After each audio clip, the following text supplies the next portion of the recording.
De modo geral, minha infância foi muito tranquila. Eu lembro que eu tive lindas festas de aniversário de 1, de 2, de 3, de 4, de 5, de 6 aninhos. Minha mãe sempre fez festas. Nossa casa era uma casa grande. Meu pai, ele trabalhava, ele ganhava bem. Eu lembro de nós trocarmos de carro. Minha mãe também sempre foi muito trabalhadeira. Meu irmão, ele sempre teve uma dificuldade social, um probleminha, tinha que tomar medicação, nada que, então eu tinha que me preocupar na época, porque minha mãe lidava muito bem, levava ele em fono, psicólogo, nunca faltou nada dentro da nossa casa, em cima da nossa mesa, eu estudava em escola boa, tinha roupa bonita. De modo geral, a minha infância foi uma infância de família de margarina, os meus pais eram muito bem queridos por todo mundo, né? E aí as coisas começaram a desandar mais ou menos quando eu tinha uns 9 anos de idade. Isso porque alguma coisa aconteceu com a minha família. Parece uma maldição. Primeiro, uma amizade muito antiga da minha mãe voltou para nossa cidade. Era amiga da época de adolescência dela. E pelas histórias que a minha mãe conta, na adolescência dela, bichinha aprontou. Aprontava, fazia bagunça, saía com um monte de homem, curtiu a vida. Antes do meu pai, ela super aproveitou. E ela conta isso na frente do meu pai. Meu pai também conta da vida dele antes da minha mãe, na frente dela. Eles são, sabe aquele casal, tipo, super legal e liberar um com o outro? É, um com o outro. E essa menina voltou pra nossa cidade, essa amiga da minha mãe. E ela começou a frequentar a nossa casa junto com o marido dela. Iam lá pra casa, começaram a levar o tal do narguilé. Meus pais, eles se divertiam, gostavam de fazer drink. Minha mãe sempre foi a rainha do drink lá em casa.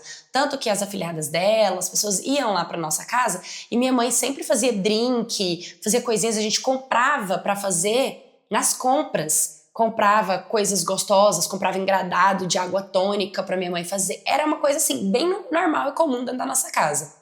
E essa amiga dela começou a ir pra lá, e eu acho que tudo começou aí, hein? Começou a levar narguilé. Aí acendia narguilé, começaram a fumar narguilé, fumar narguilé. De repente, começaram a ir em barzinhos de narguilé, que na nossa cidade é muito comum. Tem muito barzinho que toca DJ e toca o DJ lá e fica tendo narguilé. Minha mãe e meu pai começaram a ir para esses barzinhos. Começaram a frequentar, e aí começaram a fumar, até minha mãe decidir comprar o narguilé. Aí ela comprou o narguilé, e lá na área de casa, ela fez meio que uma área gourmet. Já tinha uma areazinha gourmet, mas aí ela fez tipo um sofá, minha mãe sempre foi muito criativa. Ela comprou estofada, ela mesma que fez. Sofazinho desses no chão, sabe? Tipo, super organizadinho, com a mesa, fez com pneu, não, super legal. E ela recebia essas amigas dela lá em casa. E aí sempre tinha as pré, né? Iam pra lá, faziam o esquenta, que era tomar um drink, fumar um nargues, antes de irem pro rolê. E eu, com 9 anos, ali nos meus 9 para 10 anos de idade, eu presenciava tudo aquilo. Nessa época, a gente ficava com a minha avó, que é mãe do meu pai. Minha avó, ela é meio que sozinha, assim. Os irmãos dela é lá de outra cidade, de outro estado. Então, ela mora bem pertinho da nossa casa e ela ficava na nossa casa com a gente, quando os meus pais iam sair. De pouco a pouco, as coisas começaram a desandar. Primeiro, a primeira coisa impactante que aconteceu, assim, pá, de impacto, foi o meu pai perder o emprego. Meu pai trabalhava numa multinacional, numa empresa muito boa. Ele trabalhava com tecnologia. E aí o meu pai, ele se viu totalmente perdido. Ele se viu totalmente perdido. Eu não sei o fato por que ele perdeu o emprego. Eu só sei que depois dele perder o emprego, as coisas começaram a piorar dentro da nossa casa. Porque a gente começou a passar necessidade das coisas pela primeira vez. Meu pai não tinha dinheiro, então minha mãe que tinha que pagar o aluguel, minha mãe que tinha que fazer as compras, minha mãe que tinha que pagar a escola. E acabava que a gente teve que reduzir o nosso nível financeiro, porque o dinheiro da minha mãe sozinha não cobria tudo.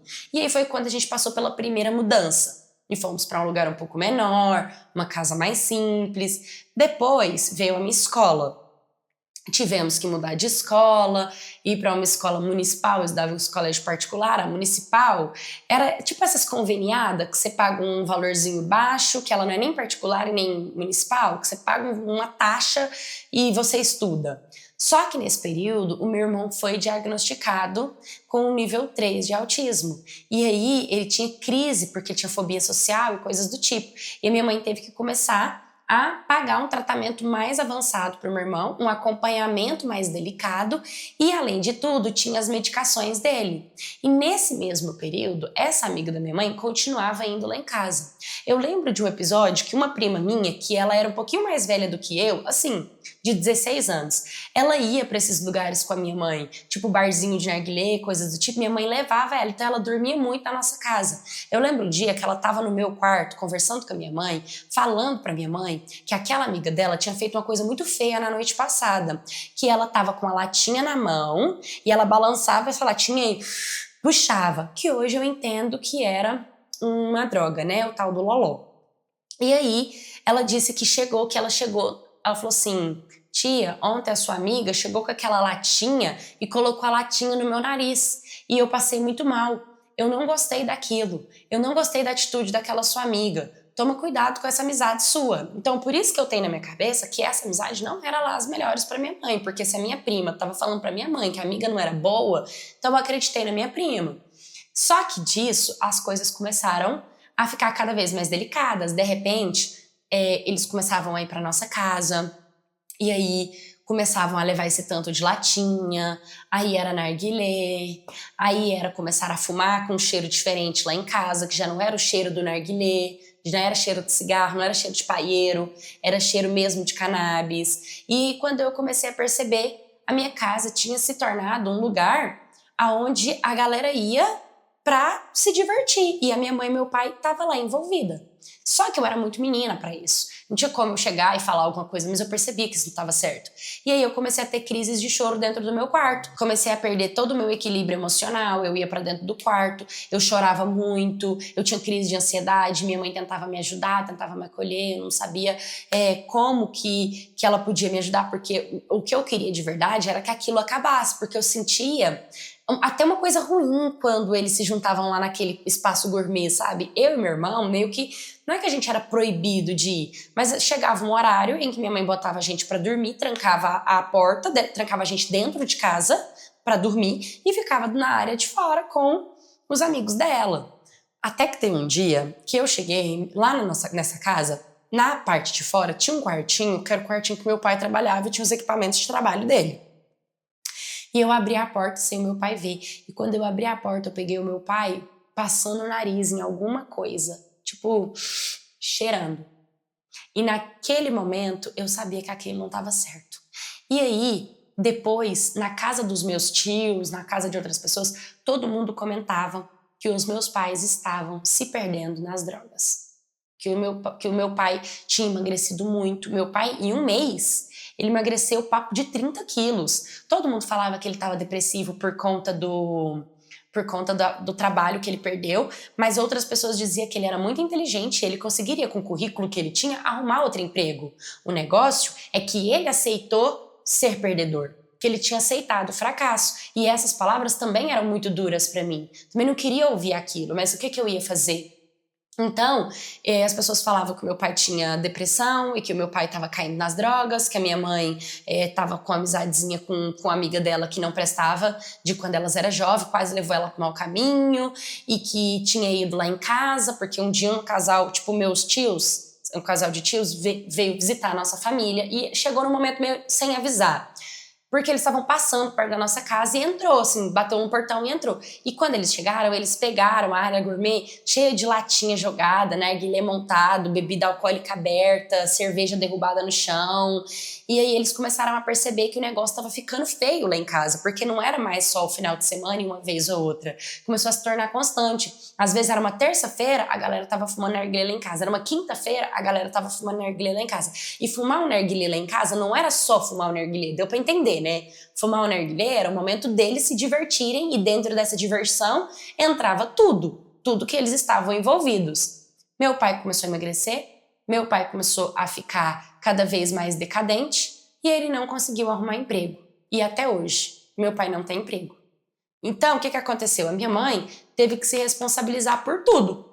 Ela teve que cuidar de tudo. Só que chegou um momento em que o meu pai estava depressivo e estava viciado, porque ele começou realmente a cheirar. Eu estava no meio disso tudo, tendo crise de ansiedade, tendo que tomar medicação, então minha mãe tinha que se preocupar comigo porque eu via minha família sendo destruída e não conseguia fazer nada. O meu irmão, que era uma criança, tomava remédio e a minha mãe estava tendo que cuidar de tudo e de todos, sabe? E aí as coisas começaram a ficar cada vez mais difíceis para mim. Só que desde muito criancinha, eu sempre fui aquela menina que sempre tive uma criatividade dentro de mim. Então, eu tive uma ideia de começar a desenhar, tipo, desenhar personagens, desenhar pessoas e vender na escola. Vendia por R$5, por 10, por 15. No mês, eu fazia, tipo, 60, 80 reais. Eu pegava esse dinheiro e dava todo pra minha mãe pra ajudar ela a comprar as coisas, nem que seja pra pagar meu próprio convênio ali da escola. Depois, minha mãe também comprou. Na verdade, foi minha avó que me ensinou e minha mãe comprou umas miçanguinhas para eu aprender a fazer pulseira, colar. E eu sempre tive uma pegada meio de aprender as coisas sozinhas. Então, eu não sei como, mas eu aprendi inglês sozinha. Então, eu assistia vídeo das gringas fazendo e fazia meio que do jeitinho delas. E tentava vender também por 10, por 15. Ali eu fazia já meus 150, já cheguei até a fazer R$200 vendendo pulseirinhas e colarzinhos na escola. Pegava todo esse dinheiro e dava na mão da minha mãe para ajudar ela a pagar as contas. Aí, com o tempo, eu fui crescendo. Isso que eu tô contando para vocês, eu fui crescendo. 10, 12, 14. Quando eu cheguei com 16 anos de idade, minha família estava na mesma situação. Na mesma situação. Continuavam indo lá para casa, fumavam narguilé, faziam baguncinhas, meu pai usando droga, desempregado, minha mãe sustentando todo mundo e um monte de gente na minha casa, meu irmão e eu doentes, porque querendo ou não, eu nunca mais fui a mesma. Meu sono não era o mesmo, eu tinha uma preocupação muito grande em se a gente não passar fome, que eu tinha que trabalhar, que eu tinha que ajudar minha família, que eu tinha que ajudar minha família, que eu tinha que ajudar minha família, e meu pai e minha mãe falavam que eu tinha que ajudar mesmo. Então eu senti um peso muito grande, uma responsabilidade muito grande. Foi quando eu comecei a customizar roupa. Pegava jaqueta, como eu gostava de desenhar, eu desenhava na jaqueta, pintava uma calça, uma bermuda e comecei a oferecer na internet. Ali eu conseguia levantar um dinheiro um pouquinho maior, porque com as jaquetas eu comprava às vezes num brechó uma jaqueta de R$50, então quando eu ia vender eu vendia 150 e como ela era artesanal, porque eu fazia à mão, eu conseguia vender ela a esse preço, até inclusive revender para o próprio brechó e eles compravam de mim. Então ali eu comecei a levantar um pouquinho mais de dinheiro, tipo fazia R$500 no mês, dependendo do mês 600, 800, dependendo da peça, né? Se foi a própria cliente que trouxe a peça era um valor, se eu que tinha que comprar a peça era outra, mas esse dinheiro às vezes voltava para mão de obra, porque eu tinha que comprar pincel, tinta e a roupa. Então, no fundo, no final, sobrava tipo 300, R$400, mas ainda assim era um dinheiro. Então eu pegava todo esse dinheiro e dava para minha mãe. Acontece que com o tempo eu comecei a perceber que todas as minhas roupas eram usadas. E a maioria das roupas que eu tinha era porque a minha mãe me dava as roupas que não servia nela. E minha mãe é mais velha, né? Então eram as roupas mais de coroa. E eu era só uma jovem adolescente de 16 anos de idade. Então isso me limitava. Eu não queria sair, porque as minhas amigas sempre me chamavam pra sair. A galera queria colar lá em casa porque minha mãe era descolada, porque dava pra fumar no narguilé lá em casa. E minha mãe não falava nada. Minha mãe, inclusive, falava, por que você não chama seus amigos pra cá? Se diverte aqui. E eu chamava, até pra enturmar. E a galera me amava. Amava minha mãe, amava minha casa, amava minha liberdade, mas no fundo ninguém sabia o que eu tava passando de verdade e o que aquele cantinho gourmet ali levou a minha família pro buraco, porque na minha cabeça foi aquilo ali, sabe? Então eu fui crescendo e fui decidindo que eu não tinha necessidade de fazer amizade, eu não gostava de fumar narguilé, eu não gostava de bebida alcoólica, eu não usava droga, aquilo pra mim era o fim da picada, então não tinha sentido as pessoas irem pra minha casa pra aquilo, mas querendo ou não, isso me abriu portas na escola, nos lugares, porque as pessoas gostavam de mim, me achavam liberal, gostavam da minha mãe, e essas pessoas acabaram sendo convertidas para cliente. Eu sempre tentava vender uma coisinha aqui, uma coisinha ali para ajudar a pagar as contas de casa.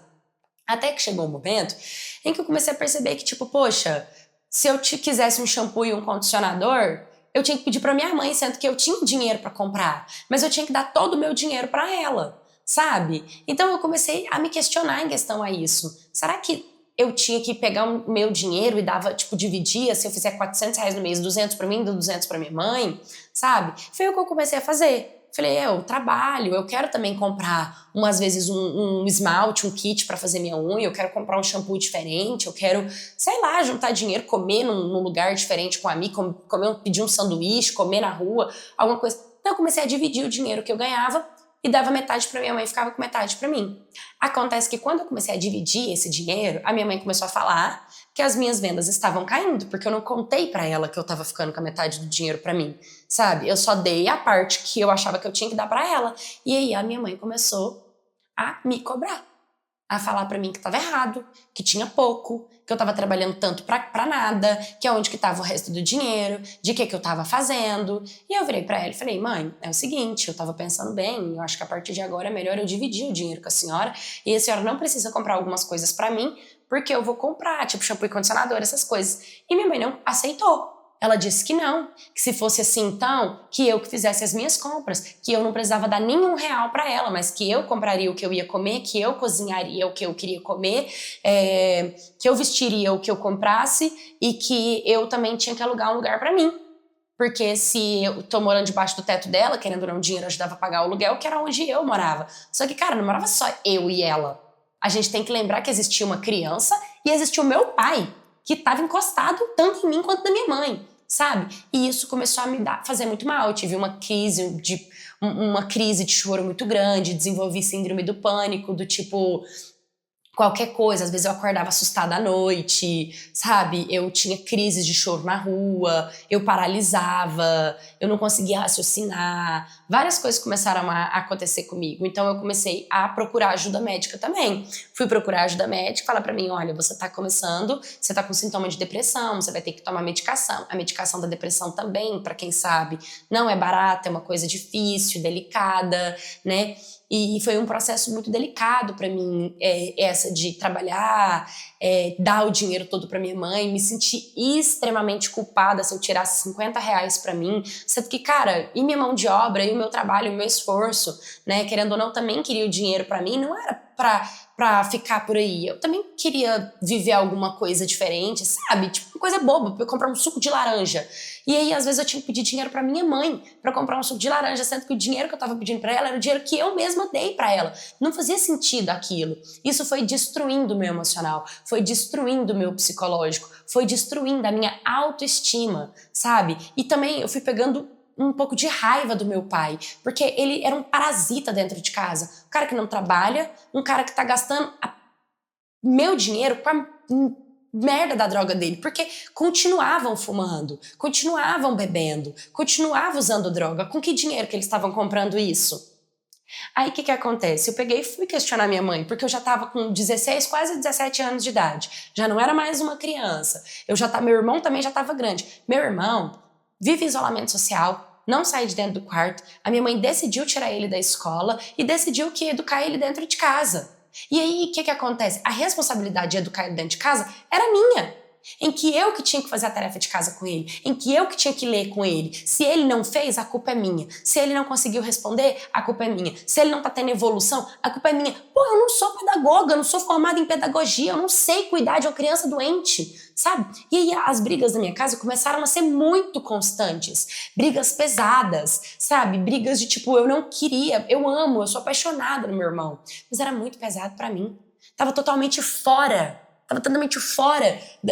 do meu alcance salvar o meu irmão, sabe? Só que eu só entendi isso com os tratamentos, porque até eu chegar num tratamento, eu já estava totalmente afundada, porque quando eu fui na médica, ela falou que eu estava com início de depressão, para eu tomar cuidado e me passou a medicação, foi por conta do dinheiro, mas com o tempo, o fato do meu pai ser encostado, da minha casa continuar sendo um cantinho da droga, o meu irmão se tornar uma responsabilidade minha, eu ter que sustentar minha família, querendo ou não, isso foi se tornando um peso para mim, e aí eu voltei correndo para fazer um tratamento psicológico, porque eu sabia que uma hora eu ia acabar tirando a minha própria vida, porque tinha várias noites que eu deitava e pensava que essa seria a minha melhor solução, porque eu nunca ia conseguir ter uma vida para mim mesma. Eu falava, e aí?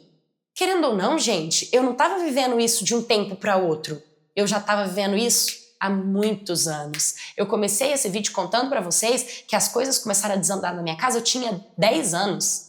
Agora, nessa parte da história, eu já tava com quase 17. A gente tá falando de 7 anos que nada mudou e só piorou e caiu tudo pra cima de mim.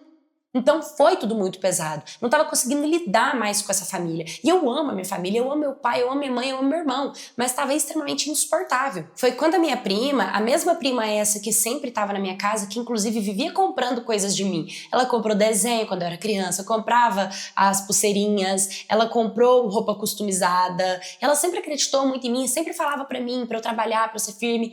Aí teve um dia que eu tava assim, tava muito mal. Tinha conseguido passar numa faculdade antes até de eu terminar o meu 3º ano, mas foi uma faculdade particular, que era do lado da minha casa. Os meus padrinhos iam me ajudar, só que eu tava tão desmotivada, sabe? Eu tava compartilhando isso com a minha prima, que eu tava desmotivada, e tudo que tava acontecendo, eu contei no vídeo, eu contei pra ela. E foi quando ela falou pra mim assim, prima, por que você não volta pro psicólogo e você não entende que a sua vida, ela é sua. Se você continuar nesse caminho, você vai acabar se afundando na depressão, na ansiedade, na síndrome do pânico. Você já desenvolveu muitos problemas de saúde. Você é nova, você é jovem, você vai começar a sua vida agora. Você é uma menina que tem um futuro brilhante. Só que tudo que ela falava ecoava dentro da minha cabeça, mas não o suficiente para eu tomar uma atitude, porque é muito difícil tomar uma atitude, sabe? E isso ficou muito dentro de mim. Mexeu muito com o meu psicológico. Foi quando ela falou pra mim, poxa, você gosta de desenhar, você gosta de customizar, você gosta da área, por que você não tenta alguma coisa, você não começa a trabalhar com alguma coisa, usa sua criatividade e tal, e me levou num rolê com os amigos dela. A gente foi. Os amigos dela, todos da Federal, da Faculdade Federal. E aí, todo mundo mais velho. Quando eu cheguei lá, tinha um monte de gente descolada, legal, divertida, alegre, jovem também, sabe? Todo mundo meio artista, assim, todo mundo vivendo meio que da sua arte. Foi tão inspirador pra mim, que eu falei, cara, você quer saber de uma coisa? Eu vou olhar mais pra isso, né?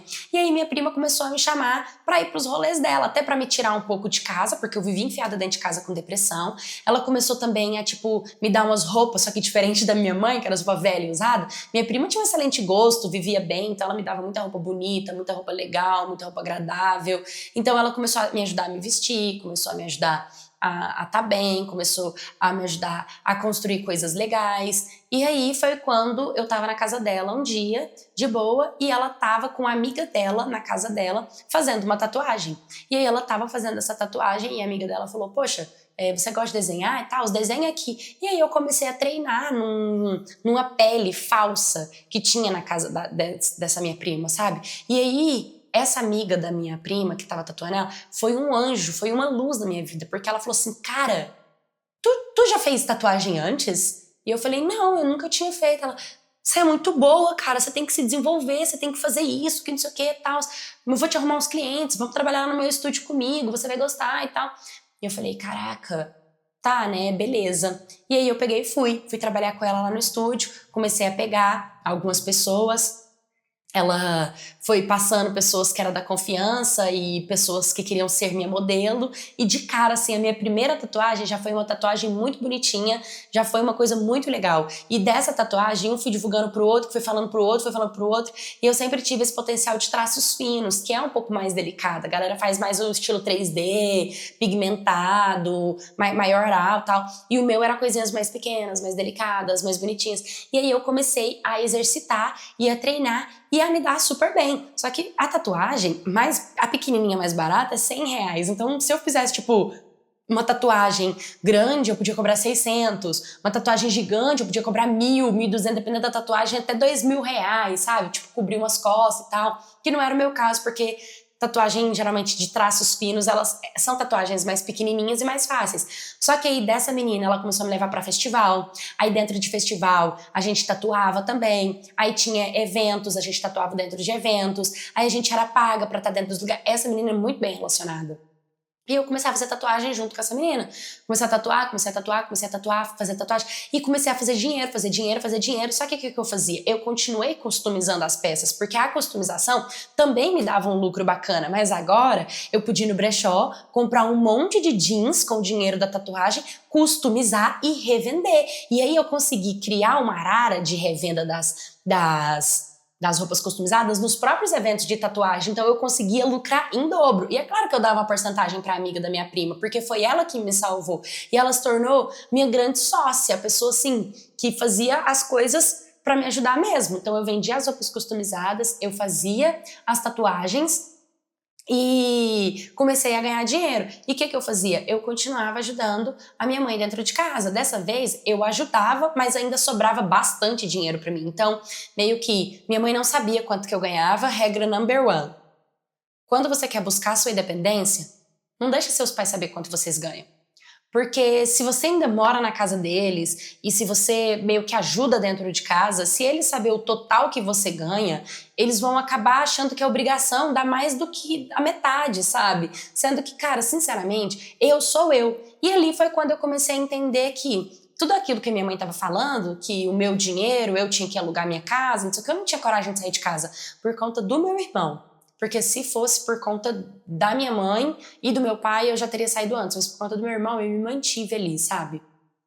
E aí, foi quando eu decidi alugar o meu apartamento, uma kitnet, na verdade. Aluguei uma kitnet e comecei a tocar a minha própria vida, sabe? Minha mãe começou a dizer que era um desperdício de dinheiro, porque se a gente morasse juntos...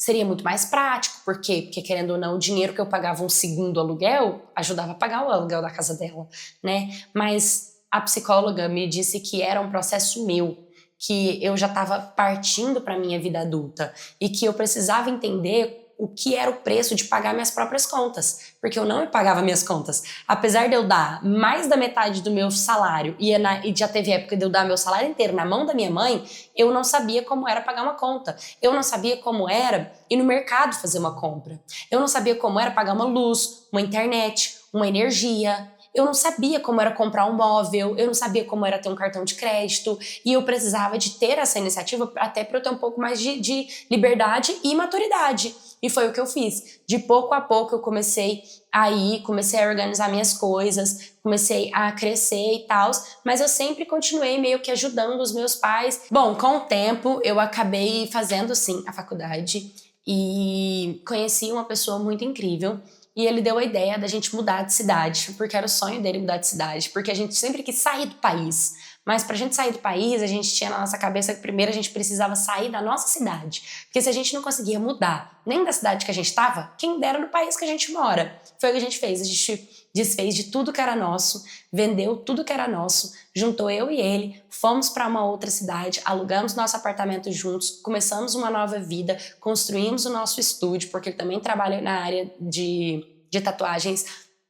Começamos a construir as nossas coisas e ele, por incrível que pareça, é dos traços mais grossos, eu sou do traço mais fino e a gente casou tudo. Eu continuei fazendo as minhas customizações, mas agora eu fazia por encomenda, né? Fazia tudo assim, se você encomendar eu faço, já não era mais um processo daquela de levantar dinheiro. Mas eu havia ter uma vida mais estável, conquistar tudo o que eu quero. Fizemos a nossa primeira viagem internacional, demos a entrada no nosso carro e casamos no cartório e começamos a focar na nossa própria vida. Filhos é uma coisa que a gente não quer ainda. Eu confesso que nesse momento, ou se eu for ter filho, ou se eu for engravidar, eu vou ter que fazer mais psicóloga, porque eu não tô pronta emocionalmente para ter uma criança. Eu tenho muito medo de repetir o ciclo do meu pai. Tenho muito medo do meu marido perder o emprego, entrar nas drogas, sabe? Então eu prefiro não me envolver, tanto que eu não coloco qualquer amizade dentro da minha casa. Drogas e álcool é uma coisa inadmissível também, nem eu e nem ele, a gente não tem o hábito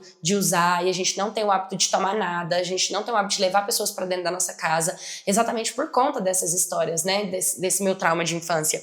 E até hoje, a minha mãe, ela ainda me liga, ela ainda me pede dinheiro, ela ainda fala que a situação tá delicada, o meu irmão continua, já tá um jovem, já quase que adulto, que não sai de dentro do quarto, que vive uma vida isolada, que a vibe dele é jogar 24 horas por dia. O meu pai também, o meu pai continua sendo viciado, meu pai super magrinho, nunca mais arrumou emprego, meu pai vive de bico, faz um bico aqui, faz um bico ali, de pessoas que foram clientes dele há mais de 10 anos atrás, que ainda lembra dele, tem um contato dele, então de vez em quando ele faz uma coisinha aqui, uma coisa ali, mas nada que consiga realmente mudar a vida dos meus pais, e eu quebrei esse ciclo por conseguir sair dali, mas com um peso muito grande dentro de mim. É como se fosse errado eu sair do lugar que eu saí para ter uma vida boa, sendo que quem me criou não tem a mesma qualidade de vida que eu, sabe? Só que eles se perderam porque a gente tinha. Eu lembro muito bem da minha infância, eu lembro do carrinho de compras da minha infância, eu lembro de como ficava a geladeira na minha infância. Era cheia, era lotada, era incrível, a gente tinha de tudo. Eu lembro da escola, eu lembro disso. Então, os meus pais se perderam e eu não posso me responsabilizar por conta de uma escolha que eles fizeram. Mas por muito tempo eu me culpei e me responsabilizei. Por incrível que pareça, até hoje, eu ainda tô aqui. Eu ainda me sinto cobrada pela minha família e me sinto culpada quando eu vou num restaurante mais caro, quando eu compro uma roupa de marca, quando eu compro uma passagem para conhecer um outro estado, um outro país. É como se eu estivesse sendo ingrata com quem me criou, com quem me colocou no mundo, sabe? E é um processo que, por mais psicóloga que eu faça, isso não sai de dentro de mim. E uma coisa é certa, eu consegui me dar coisas que eu gostaria. Mas é muito triste quando você deixa para trás pessoas tão importantes quanto seus pais e como seu irmão. Eu uso a minha história como uma história de ressignificação, porque muitas pessoas falam para mim que eu tinha tudo para ter me tornado uma drogada. Que eu tinha tudo para ter aparecido grávida na minha adolescência, já que minha casa era uma casa aberta de liberdade. Eu tinha tudo para ter me acabado em remédio e medicação e nunca ter conseguido arrumar um emprego e ter vencido, porque a depressão, ela não permite com que a gente trabalhe. Ela tira toda a criatividade, toda a força, toda a energia que você tem. Ela suga, ela te enterra, como se você estivesse morta, mesmo que você ainda esteja em vida. Então eu passei por tudo isso e eu venci, mesmo que às vezes eu ainda tenho quedas de depressão, de ansiedade e de síndrome do pânico, dependendo de algum susto, algum medo, alguma coisa que eu passe, não chega nem perto do que eu passei na minha infância. Então hoje eu compartilho minha história como uma ressignificação mesmo, para muitas pessoas entenderem que mesmo que você se sinta na obrigação de cuidar e sustentar dos seus pais, foque em você, porque você pode mudar o seu futuro. Mas talvez você não consiga mudar o futuro dos seus pais. Oi, My Cats, tudo bem com vocês? É complicado, né? Esse sentimento de culpa, eu acredito que faz parte de todo ser humano. É mãe se sentindo culpada por brigar com o filho, é amigo se sentindo culpado porque brigou com o amigo, mas essa cobrança parental, ela é uma coisa enraizada. E tem um ditado que diz, quando você ajuda mais de 2 vezes, para de ser ajuda e se torna obrigação. Então é mais ou menos o que aconteceu com ela. Antes ela ajudava dentro de casa, ela achava que ela tinha essa obrigação. O certo era a mãe dela ter orientado e falar, não é sua responsabilidade, bonita a sua atitude, eu vou aceitar seu dinheiro porque eu preciso pagar uma conta, mas eu quero que você foque na sua carreira. Toma, R$50, 25 dá pra mamãe, 25 fica com você, minha filha, já que a mãe dela precisava. Mas com o tempo essa cobrança se tornou uma obrigação. E aí a menina querer voar, a menina querer ter a vida dela se tornou um peso para a própria mãe. Mas será que a mãe estava preocupada com a filha ou com o dinheiro que não ia mais entrar da filha? Isso é muito importante ser colocado na balança, porque a gente nunca deve valer o que a gente tem para os nossos pais. Nunca. Um pai e uma mãe não deve escolher amar seus filhos por conta de excluir um filho por conta de dinheiro, por conta de política ou por conta de sexualidade. Qualquer um dos 3, se o seu pai te rejeita por isso, ele está sendo seletivo no amor dele. Ele está escolhendo te amar por conta de uma decisão que você fez. Mãe e pai ama você por quem você é, o que você faz e quer que você voe mesmo, quer que você cresça mesmo, sabe? Quer que você evolua mesmo. Mas isso é um problema muito grande da mãe dela, que com certeza também precisa de uma ajuda psicológica, tanto a mãe, quanto o pai, quanto o irmão. Uma família de pessoas doentes, com certeza, adoece qualquer pessoa, porque o ambiente influencia. Mas se você também vive numa família assim, de pessoas que te puxam, que te sugam, que te carregam, você tem essa necessidade de sair, ou você conseguiu quebrar o ciclo, sair de casa e vencer na vida, me manda sua história no historiascanaldepaula@gmail.com. Deixe nos comentários, um comentário de amor, de felicidade para essa vítima. E curta, comenta, compartilha, se inscreva. Um beijo e até o próximo vídeo.